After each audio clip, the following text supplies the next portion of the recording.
এক গ্রামে এক সওদাগর থাকতেন। তার এক সুন্দর মেয়ে ছিল, নাম রূপবতী। রূপবতীর মা মারা যাওয়ার পর সওদাগর আবার বিয়ে করেন, কিন্তু সৎমা ছিল খুব নিষ্ঠুর। তারও এক মেয়ে ছিল, নাম কুসুম। সৎমা আর কুসুম সবসময় রূপবতীর সাথে খারাপ ব্যবহার করত।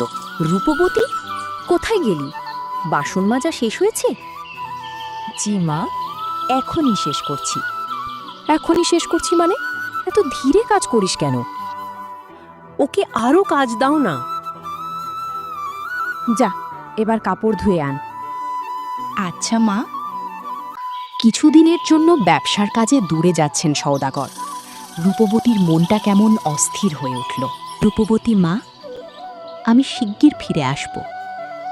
মা, তুমি তোমার নিজের খেয়াল রেখো, নিজের যত্ন নিও। মা এবং বোনের খেয়াল রেখো। আচ্ছা বাবা, তুমি সাবধানে যাও, নিজের খেয়াল রেখো, সাবধানে বাসায় ফিরে এসো তাড়াতাড়ি। তোমাকে ছাড়া আমার ভালো লাগে না। আপনি নিশ্চিন্তে যান। সওদাগর বাড়ি ছাড়তেই সৎমার চোখে ফুটে উঠল নিষ্ঠুর হাসি। শোন রূপবতী, আজ বনের ভিতর থেকে জাদুর হরিণের দুধ এনে দিবি। জাদুর হরিণ? জাদুর হরিণের দুধ আমি কোথায় পাবো মা? আমি তো জানি না জাদুর হরিণ কোথায় থাকে।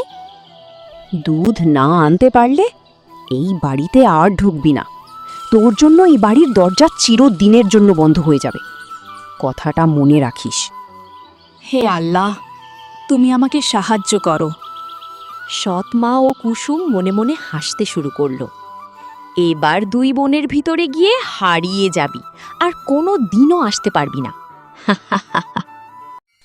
ঘন অন্ধকার জঙ্গল, চারপাশে শুধু ঝিঁঝি পোকার ডাক আর ঠান্ডা বাতাস।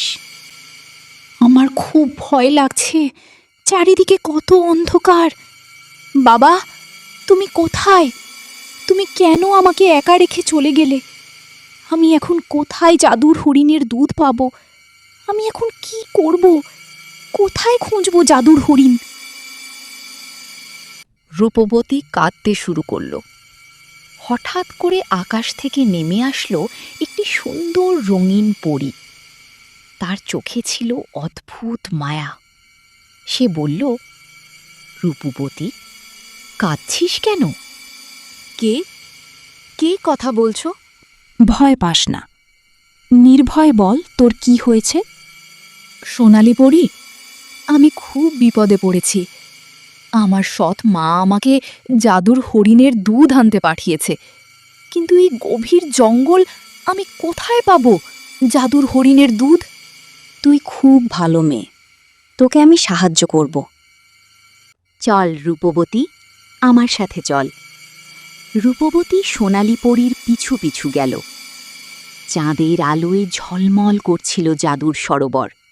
পানির ঢেউ যেন গান গাইছিল। এখানে দাঁড়িয়ে তুই মিষ্টি সুরে গান গায়, দেখবি তুই তোর লক্ষ্যে পৌঁছে যাবি অচেনা রাতে। ও জাদু হরিণ, দয়া যদি করো, একটু আশার আলো আমার হাতে ধরো।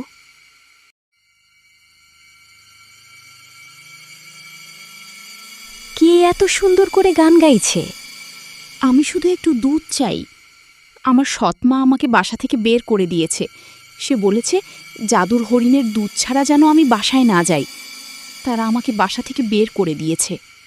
রূপবতী, তুমি অনেক ভালো মেয়ে, তাই তোমাকে আমি সাহায্য করতে চাই। এই নাও আমাদের দুধ, জাদুর দুধ।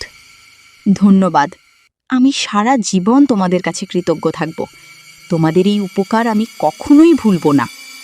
রূপবতী সবার কাছ থেকে বিদায় নিয়ে বাড়ির পথে যেতে শুরু করল, হাতে জাদুর দুধ। বাসায় গেল রূপবতী। লোভে অন্ধ হয়ে উঠল সৎমা। সে বুঝতেই পারল না জাদুর জিনিস লোভ করে নেওয়া যায় না। এ কি, সত্যি দুধ এনে ফেলেছে? দে দে, দুধ আমাকে দে। আমি দুধ খেয়ে আরো সুন্দর হয়ে উঠব। এটা কি? আমাকে বাঁচাও।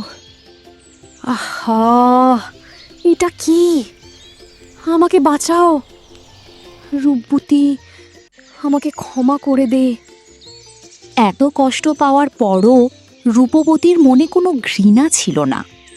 আমি তোমাকে ঘৃণা করি না। এই জাদুর পাতাটা তোমাকে ভালো করে দেবে।